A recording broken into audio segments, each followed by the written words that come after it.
Ассаляму алейкум, хайрлах шамлар. Добрый вечер. В эфире телеканала АТР. Вы смотрите марафон «Сейф АТР. Голос Крыма». Мая бути в эфире. В студии для вас работаю я, Гульсум Халилова. И следующие 40 минут в этой студии с гостями, которые подключатся к нам в эфир, мы обсудим основные новости и события сегодняшнего дня.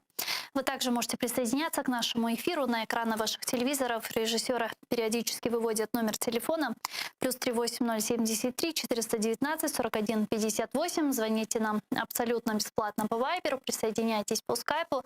atr.tv — это наш адрес. Подписывайтесь на сайт телеканала АТР, atr.ua. Сегодня ваша подписка поможет нам продолжать нашу работу на нашем информационном фронте. Ну и подписывайтесь на наш YouTube-канал, телеканал АТР большими буквами. Там мы вещаем как в онлайн-режиме, так и в записи. Выкладываем самые интересные фрагменты из наших эфиров, ну и все программы. Начнем наш эфир со следующего информационного сообщения. Оккупационные власти Крыма анонсировали иск к Украине на 10-20 триллионов рублей, то есть 137-274 миллиарда долларов по нынешнему курсу. Об этом сказал в понедельник, то есть сегодня, оккупационный заместитель председателя так называемого парламента Крыма Ефим Фикс. Буквально на следующей неделе будем проводить мероприятия, связанные с подготовкой иска по водной блокаде, которую осуществляла Украина. Сейчас считаем ущерб. Это где-то, на наш взгляд, между 10 и 20 триллионами рублей. Должны выйти на эту цифру. Политический аналитик, юрист Андрей Вегеринский с нами сейчас на прямой связи. Пане Андрей, витаю вас. Ассаляму алейкум. Да, добрый вечер. Добрый вечер. Куда они будут подавать этот иск? Московский городской суд. Ну или в Ростовский. Ну, смотрите, в пределах юрисдикции судебных органов Российской Федерации они могут подавать, в принципе, куда угодно. А в пределах международной юрисдикции, ну, соответственно, они столкнутся с одной очень важной проблемой — ненадлежащий истец. Ну, потому что никто, ни одна цивилизованная страна, и самое главное, ни один международный суд, который работает так или иначе под эгидой любой, ну, той или иной международной организации, он не признает суверенитет, ну, самопровозглашенных органов власти и, соответственно, республиканский их статус в составе Российской Федерации. Ну и, соответственно, этот иск принят не будет и рассмотрен тем более. Ну, это такая бесперспективная история, да? Ну, мне кажется, это более чем очевидно, что это бесперспективно. Но степень пропаганды и примитивности пропаганды, которая существует в Российской Федерации, он, в принципе, знаете, если есть это дно, то оно с каждым разом становится все глубже. Я не могу найти для себя аргументов юридических, ну, даже не важно, в какой правовой системе мы живем, при которой этот иск имеет шансы быть не то чтобы удовлетворенным, рассмотренным, а просто принятым. Вот и все. Поэтому Ну о чем говорит вообще тогда вот эта теза, которую они озвучили? Свидетельствует ли это о том, что сегодня оккупанты реально уже не справляются с дефицитом воды в Крыму? Нет, это политическое заявление, оно абсолютно находится в стороне фактической проблемы, которая касается водоснабжения. Если мы говорим о социальной составляющей, для внутреннего пользователя, то есть для местных жителей Автономной Республики Крым, это скорее заявление, которое для слабых умов призвано, ну, скажем так, обострить чувство ненависти, неприязни по отношению к территориальной континентальной Украине, которая находится под контролем официального Киева. Это психологический, социальный аспект. С точки зрения всех остальных нюансов, которые связаны с водоснабжением, этот иск не приведет к его возобновлению. Ну, вот и все. То есть преследуется как минимум две цели. Политическое — мы что-то делаем. Второе — мы обращаемся в суд. Суд блокирует рассмотрение, соответственно, международные суды, в которые мы будем обращаться. Видите, они заняли позицию негуманную, соответственно, им нечего доверять, соответственно, ну и все остальное в типичной для путинской России риторике о том, что весь коллективный Запад все свои действия и концентрацию внимания направляет на то, чтобы разрушить прекрасное великое имперское государство. Ну, знаете, все настолько уже, ну, противно, все настолько архаично, все настолько приторно в информационных пропагандистских акциях, в том числе и вот это заявление. Ну, мне кажется, на самом деле Мосгорсуд должен удовлетворить этот иск. в любом случае, и привлечь к ответственности украинские суверенные органы и обязать Кабинет министров компенсировать соответствующие средства. Я с сарказмом, конечно, об этом говорю, но... А вот Да. если говорить без сарказма, без какой-либо иронии, в Крыму реально критическая ситуация с водой. Там ежедневно мы получаем сообщения о том, что высыхают водохранилища, озера. Там люди в Белогорском, Бахчисарайском, Симферопольском районах видят воду всего лишь по несколько часов в день. Вот эти меры, которые сегодня предпринимают оккупационные власти в виде бурения артезианских скважин, они, как мы видим, недолгосрочные, неэффективные. Строительство опреснительных установок может занять от 1 до 2, а то и до 3 лет. А как они будут решать эту проблему, если даже снегопады не помогли? Ну, подождите, они брали на себя ответственность, когда оккупировали территорию? Брали. Как они ее будут решать? Ну, при всем желании и сострадании к местным жителям, среди которых есть и в том числе и мои родственники там, через несколько коленей, но так или иначе, мы не можем с вами давать советы, либо сострадать тем людям, которые оккупировали нашу территорию. Безусловно. Как они будут справляться, пусть объясняют местным жителям. Да, мы понимаем, что местные жители вследствие того, что не справляется оккупационная администрация, на митинги, протесты и тем более любого другого характера акции гражданского общества выходить не будут, результата тоже никакого не будет. Соответственно, будут терпеть. Вывод Я просто к чему спрашиваю, да, вот если дойдут до той критической уже точки, что все, нельзя, на что может пойти Кремль? Могут ли они обратиться к украинским властям и сказать, мы не справляемся? И может ли Путин пойти войной на восточную часть материковой Украины ради открытия доступа к Северокрымскому каналу? Войной нет. Это явно не в его интересах. Тут мы уже отходим от, наверное, вопроса отношений исключительно Украины и России. Мы подходим, наверное, к вопросу, который все-таки стремится господин Путин в преддверии своего очередного срока или последнего срока, исходя из его возраста. Это необходимость нормализации отношений с Западом, необходимость нормализации экономических отношений в первую очередь, а любое обострение, будь оно с юга, с востока, с севера, с Беларуси, оно приведет только к эскалации и более углубленной политической, а самое главное экономической изоляции его режима, что дестабилизирует ситуацию не столько в самом Крыму, сколько в той части Российской Федерации, которая, исконно относится к землям, на которые распространяется его суверенитет как президента страны. На это он не пойдет. Элиты очередного витка обострения, те элиты, которые относятся к бизнес-элитам, правоохранительным элитам, бизнесменам, которые работают в международных рынках, они этого не выдержат. Это приведет в глобальном и обострение, имею в виду изоляции Российской Федерации, оно приведет к ухудшению экономического благосостояния населения. Соответственно, это социальный фактор, который может плохо сказаться на режиме. Поэтому я, скажем так, при всем уважении к людям, которые озвучивают версию о том, что скопление войск на территории Автономной Республики Крым либо на восточной границе Украины, либо на северной границе на рубеже с Беларусью, оно неизбежно приведет к военной эскалации. Такая эскалация может иметь место только в силу факторов, которые не связаны непосредственно с Украиной, а связаны, допустим, с агрессивными действиями стран Европейского Союза, Североатлантического Союза или Соединенных Штатов в отношении Российской Федерации. Тогда, когда они посчитают, что их красные линии в части национальной безопасности перейдены. И вот этими красными линиями в случае Российской Федерации отнюдь не являются гуманитарные вопросы и вопросы обеспечения населения. При всем Скажите, а что это может быть? Что еще такого не сделала Россия? Чтобы европейские страны, американцы, поняли, что амбиции Путина на Украине не заканчиваются. Нет, на самом деле амбиции Путина, по крайней мере, настолько, насколько о них можно судить из открытых источников, они как раз плюс-минус в части продвижения интересов Российской Федерации на Запад, они заканчиваются на территории Украины.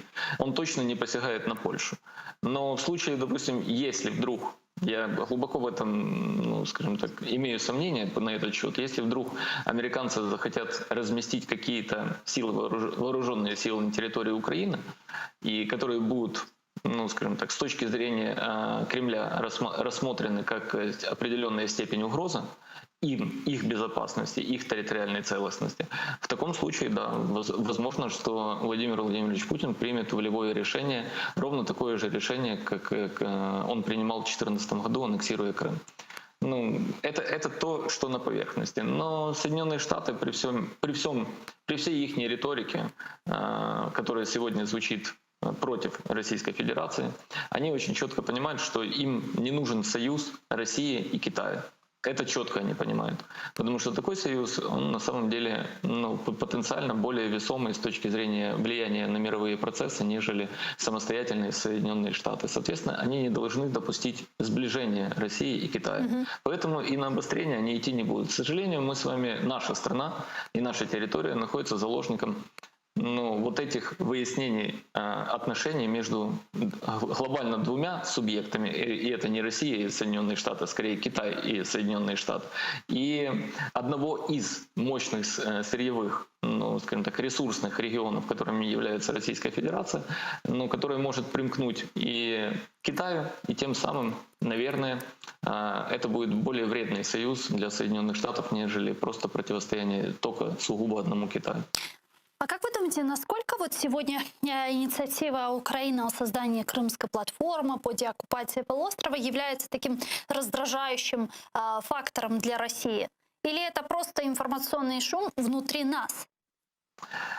Нас в том числе, приоритетно, в том числе у нас. Для России, я не думаю, что это является на сегодня, ровно по состоянию на сегодня, фактором раздражения.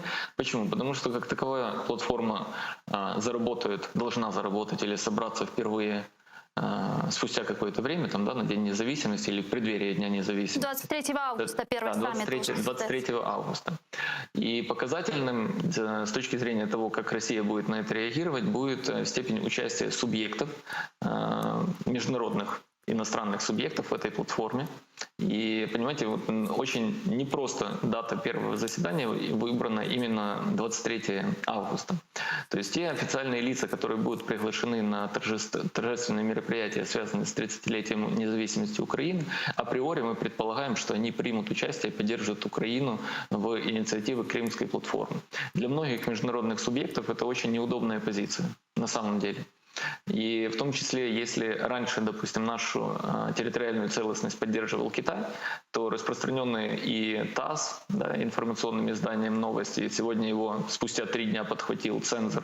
Да, что якобы Китай готов признать, да? Угу. Тут не то, чтобы он готов признать. Понимаете, Китай никогда в жизни не скажет прямо, что мы готовы признать. Китай делает это непрямыми, но весьма читаемыми методами. То есть отправка делегации в Крым, которая будет сотрудничать с местными юридическими лицами, либо ищет возможности такого сотрудничества, она по факту является для Киева официального, то есть для нас сигналом того, что на самом деле уже, если раньше риторика была категорическая с точки зрения Китая, то сейчас она немножко другая. Они ищут сотрудничество с теми юридическими лицами, которые не признаются на той территории, и они посещают ту территорию, на которую перелеты на самом деле запрещены. Как должен реагировать сейчас Киев? С формальной точки зрения мы помним с вами официальных лиц, которые посещали Луганскую, Донецкую области, Крым, оккупированные. В отношении их высказывались ноты протеста, они вносили в санкционный список. Будет Совет национальной безопасности в ближайшем заседании рассматривать вопрос о внесении граждан Китая, которые посетили Крым, в санкционный список. Это уже дипломатический скандал. Я что-то, пан Андрей, не припоминаю, чтобы Украина открыла какое-то дело в отношении депутатов из альтернативы для Германии. Или было такое? По крайней мере, МИД высказывал свое обеспокоенность. Да, я помню, что были просто ноты протеста, но дело за нарушение границ, такого ничего не было. Не, так я же не говорю о деле, я говорю о том, что о санкциях. Уголовное дело — это дело, знаете, как в отношении гражданина, который не находится на твоей суверенной территории, возбудить уголовное дело — это просто сложить еще несколько томиков бумажек формата А4 о его перемещениях и посещениях. Ты же его не привлечешь к ответственности. Но в то же время дипломатия — это же язык символов, и символ, на который, или обеспокоенности, на которые нужно реагировать. Поэтому является ли на сегодня факт фактором раздражительным, возвращаясь к вашему вопросу, Крымская платформа. Но она еще не работает, мы не понимаем ее участников, не понимаем, какой у нее порядок на столе, да, то есть предмет ее функционирования. Более того, даже стратегия, которую утвердили якобы на заседании СНБО, я буквально перед эфиром проверял сайт президента, да, с указами. Пока нет ее. Да, это решение еще не введено в действие указом, и ознакомиться с ней мы не можем. Соответственно, что является фактором раздражения? Информационные сообщения, ну, на них Песков либо кто-то другой из официальных лиц отвечает. Ну, нам, собственно, вообще некорректно обсуждать этот вопрос, потому что Крым мы рассматриваем как субъект федерации, а наша новоизмененная конституция, она не предполагает возможность вообще гражданину страны обсуждать вопрос изменения территории сегодняшней Российской Федерации. Поэтому для нас вопрос исчерпан, а все остальные пусть обсуждают все, что хотят. В таком случае вообще нет смысла. В таком случае вообще нет смысла ждать и рассчитывать на то, что Россия примет участие в Крымской платформе, да и в принципе она там не нужна. Я думаю, что нам точно не стоит ждать, что Российская Федерация примет участие в Крымской платформе, но разве что, если мы теоретически с вами допускаем, что мы хотим услышать тот же тезис, который я только что произнес, который будет высказан всем лицам официально, ну, на этом круглом столе. Надо еще, правда, субъект определить, который это сделает, да, то есть, ну, вряд ли Лавров прилетит в Украину, либо Козак прилетит в Украину, и на заседании, соответственно, Крымской платформы он это озвучит, скажет все. Ну, я свое высказал, спасибо, до свидания, а вы дальше разговариваете о чем хотите. Ну, я не думаю, что это состоится, это маловероятно. Но нужна ли нам платформа? Да, она нужна, потому что история и время, что самое главное, оно бежит, и обстоятельства исторические, они так или иначе меняются. Да, и Российская Федерация, какой бы нерушимой она ни казалась, но мы им не желаем ничего плохого в том смысле, который касается прекращения функционирования как государства. Но так или иначе любые государства не изменяются. Кто бы 20 лет назад мог в нашей стране подумать о том, что у нас будет военный конфликт с Российской Федерацией?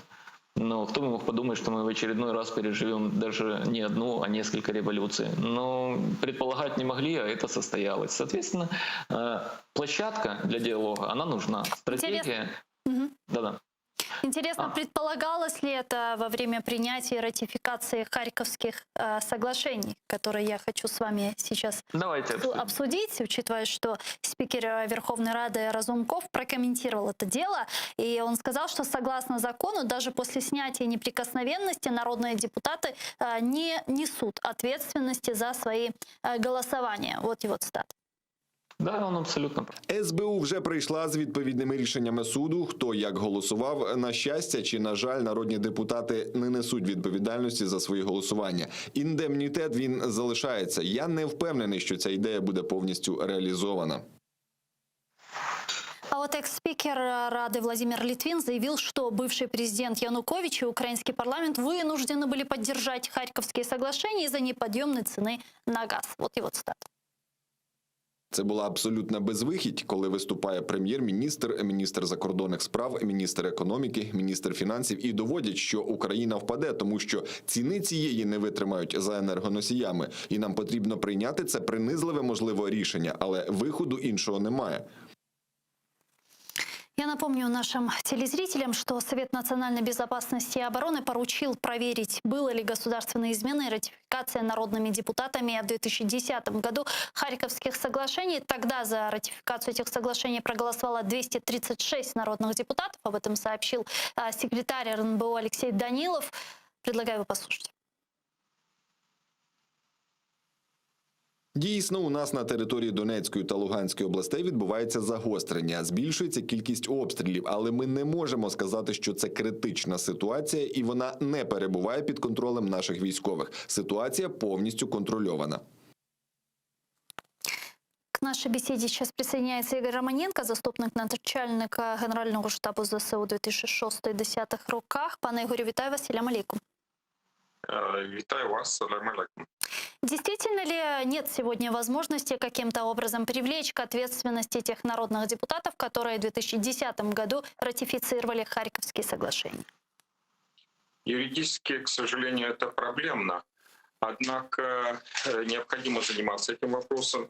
Есть и моральная сторона, и есть перспективы деятельности этих деятелей в политической сфере, в государственной сфере и так далее, где принципиально недопустима работа этих людей. Поэтому необходимо этим заниматься, проводить расследования соответствующие, показывать общественности и таким образом исключать этих людей из государственной деятельности и переводить в зону, где бы они не могли вредить дальше нашему государству и народу. Пане Андрею, если сегодня привлечь ответственности тех народных депутатов, которые проголосовали тогда за ратификацию этих Минских соглашений, нельзя, так как есть такое понятие, как индемнитет, то смысл тогда того, что сейчас подняли, зачем тогда взялись за эти Харьковские соглашения? Ну, собственно, господин Игорь, он точечно на этот вопрос ответил. Это форма политической, а не юридической ответственности. Политическая ответственность, которая заключается в том, чтобы сделать субъектов, которые принимали голосование, участие в этом голосовании, неприемлемыми, токсичными и изгоями в украинском политикуме.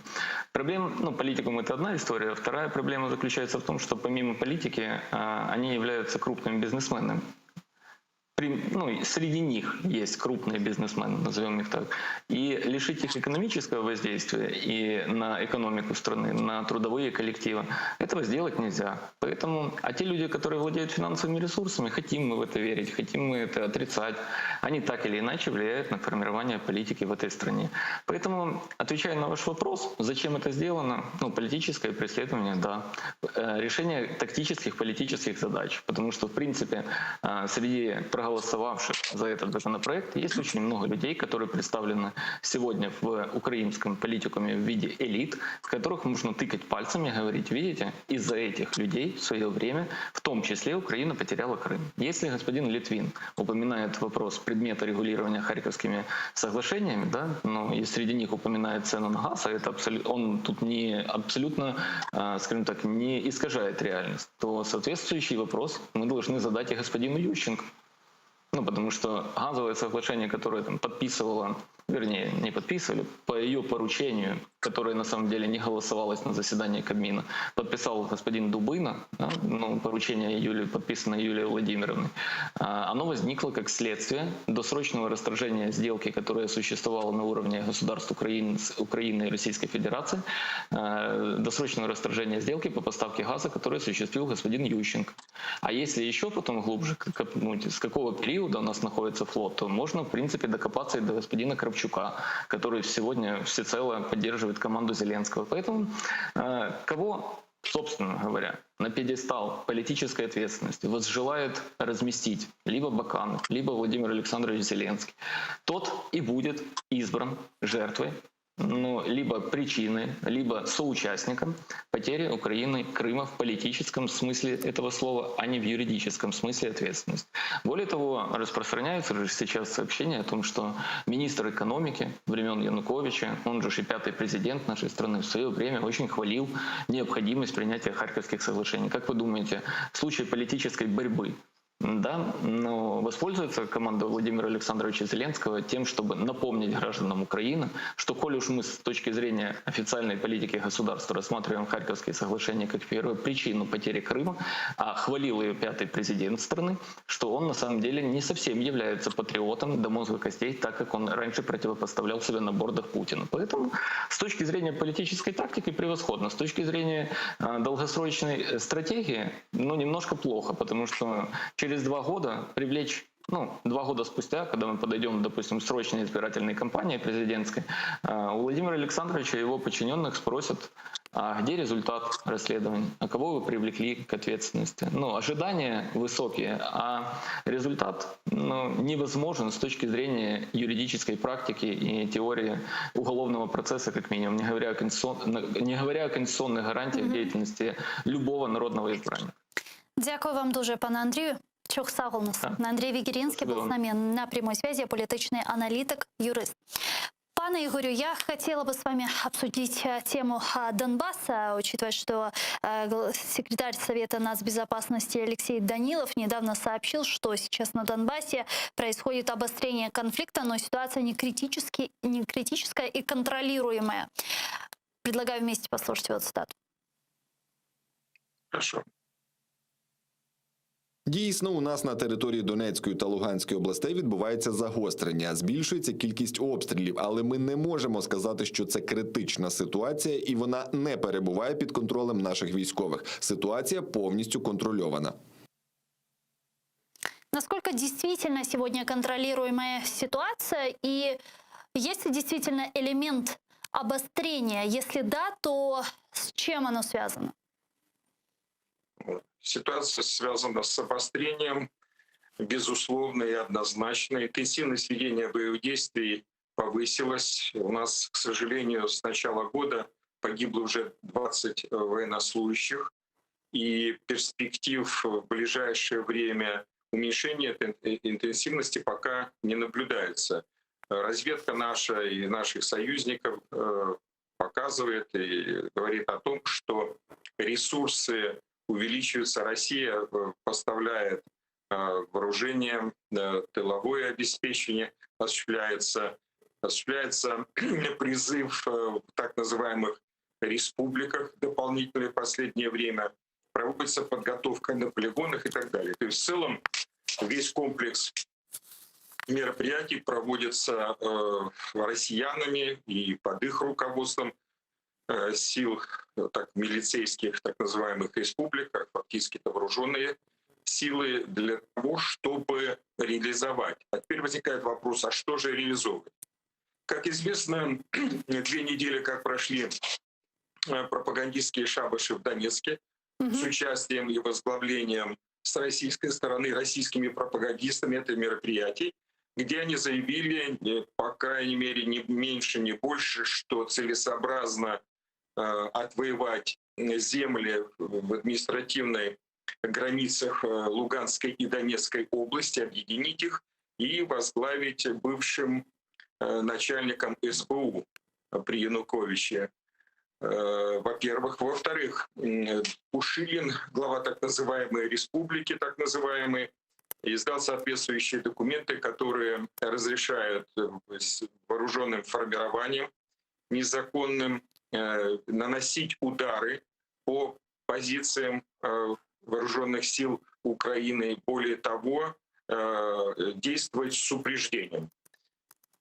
Все это говорит о том, что усилия по давлению, военному давлению, они Путиным принимаются на перспективу. Мы знаем о том, что в сентябре будут выборы в Думу. Рейтинги Путина и партии его падают, и необходимо соответствующие действия, которые бы изменили эту ситуацию в пользу Путина. Вы думаете, там разве опираются на рейтинги? Вы думаете, рейтинги каким-то образом влияют на результаты выборов? Результаты выборов в большинстве своем фальсифицируются, но сам показатель, несмотря на всю авторитарность режима, он волнует Путина, а еще больше волнует его окружение, потому что окружение понимает, что время Путина заканчивается, и они ищут преемника.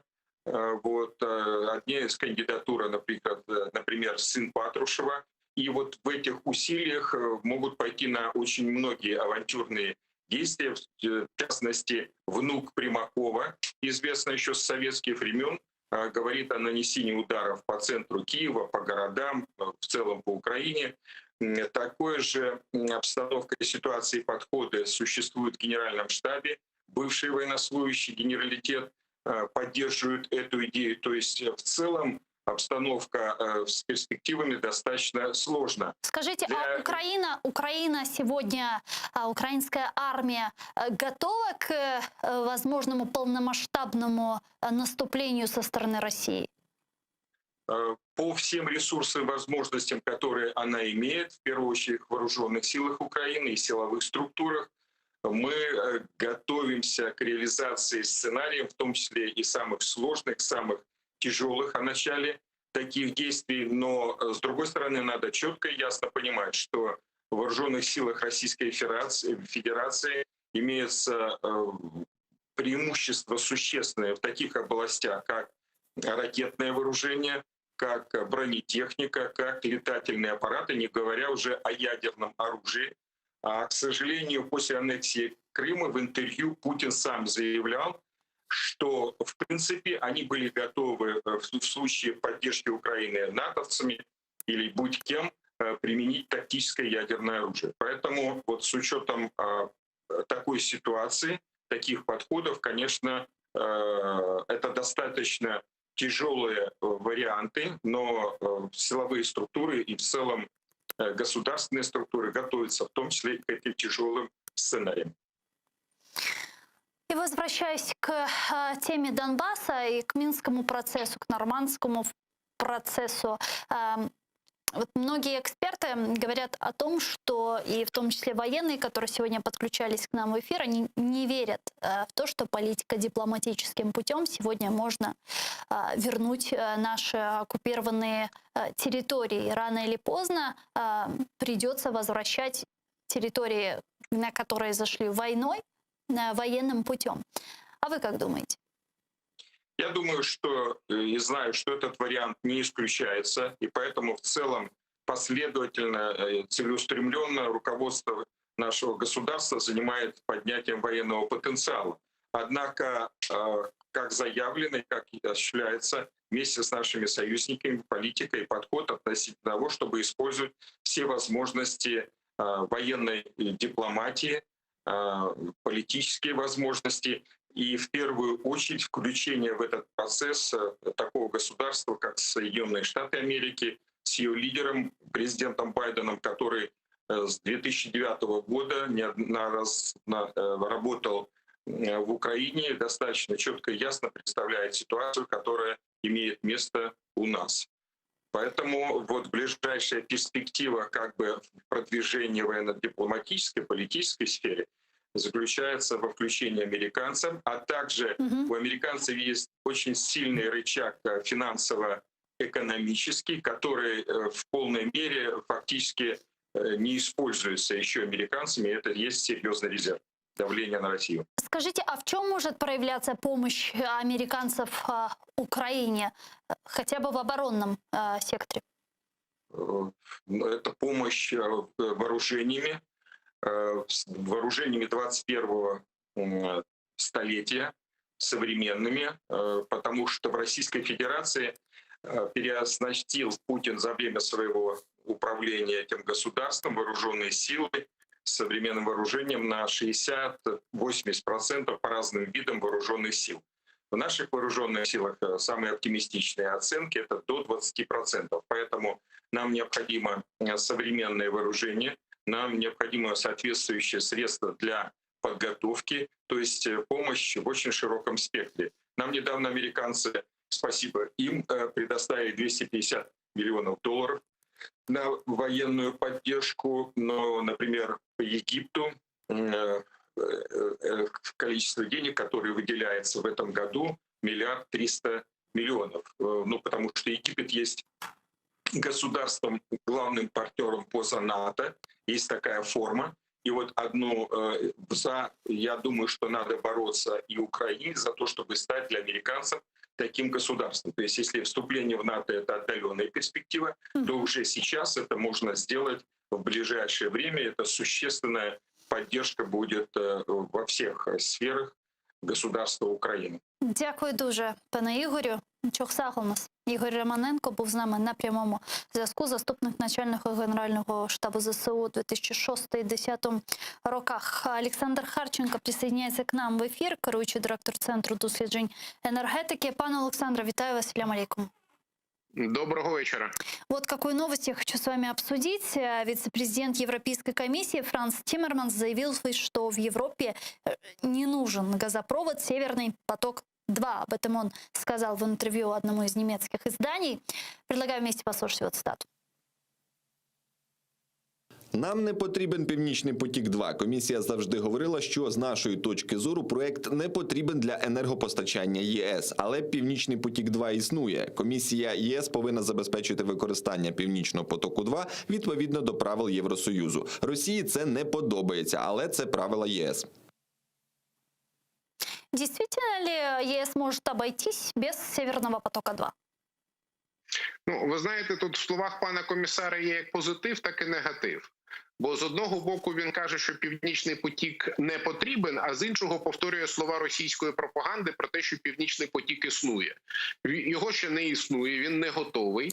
І більш того, я впевнений, що якщо США вчасно і ефективно застосують санкційний механізм, який вже існує, який прийнятий і Сенатом, і Конгресом, і повністю підтримується і республіканськими, і демократичними представниками на холмі, то жодних шансів на остаточну реалізацію цього проекту не буде. І тоді у Європи не буде проблеми, яким чином застосувати до нього європейські правила. Адже ми добре знаємо, що, на жаль, до «Газпрому» в Європейському Союзі діють не правило, а виключно виключення.